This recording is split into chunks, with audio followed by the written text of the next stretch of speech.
एक समय की बात है, एक छोटे से गांव में, जहां सुबह की ठंडक में लिपटा हुआ हर कोण शांति से भरा होता था। वहां रहने वाले एक पिता पुत्र जो अपनी खुशियों और दुखों को अपने साथी बना रखते थे। पिताजी का नाम विक्रम था और बेटे का नाम आर्यन। विक्रम एक गरीब लेकिन समर्थ आदमी था जो अपने छोटे से खेतों में मेहनत करके अपने परिवार को पालता था। आर्यन जवान होने के बावजूद अपने पिताजी की मेहनत और संघर्ष को समझता था। हर सुबह विक्रम अपने छोटे सा खेत में काम करने के लिए निकलता था और आर्यन भी उसके साथी बनकर उसके साथ चला जाता था। एक दिन आर्यन ने अपने पिताजी से पूछा, पिताजी, आप इतनी मेहनत करते हैं, फिर भी हमारा गांव इतना गरीब क्यों है? विक्रम ने मुस्कुराते हुए कहा, बेटा, मेहनत करना हमारी आदत है। गरीबी और संघर्ष जीवन का हिस्सा है, लेकिन हमें इससे हार नहीं माननी चाहिए। दिन बीतता गया और वे दोनों अपने काम में निरंतर जुटे रहे।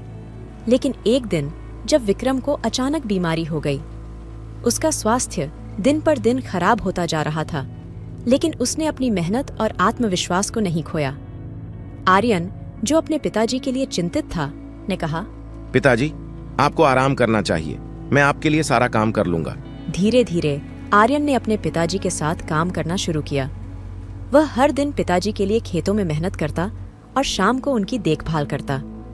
एक दिन जब विक्रम की हालत बिगड़ने लगी, उसने आर्यन से कहा, बेटा, मैं तुमसे गरीबी के बारे में शिक्षा सीखना नहीं चाहता था, लेकिन यह बीमारी ने मुझे एक बड़ी सीख दी है। गरीबी और आत्मसमर्पण का मतलब है कि हमें अपनी मेहनत से संतुष्ट रहना चाहिए और किसी को हार नहीं माननी चाहिए। विक्रम की आखिरी शिक्षा ने आर्यन के दिल को छू लिया। वह बड़े गर्व से अपने पिताजी के साथ हर कदम पर हैरत अंगेज होकर चलता रहा।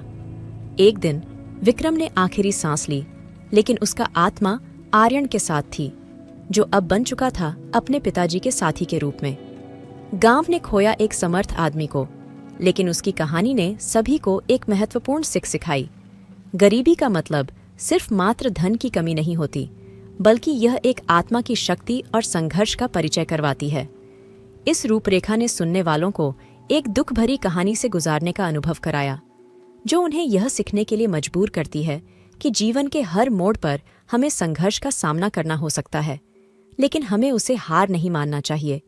और ऐसे ही हर कदम पर रुकावटें डालकर यह कहानी आपको यह सिखाती है कि परिस्थितियों के बावजूद हमें कभी भी उदास नहीं होना चाहिए, क्योंकि आत्मनिर्भरता और मेहनत हमें सहारा दे सकती है।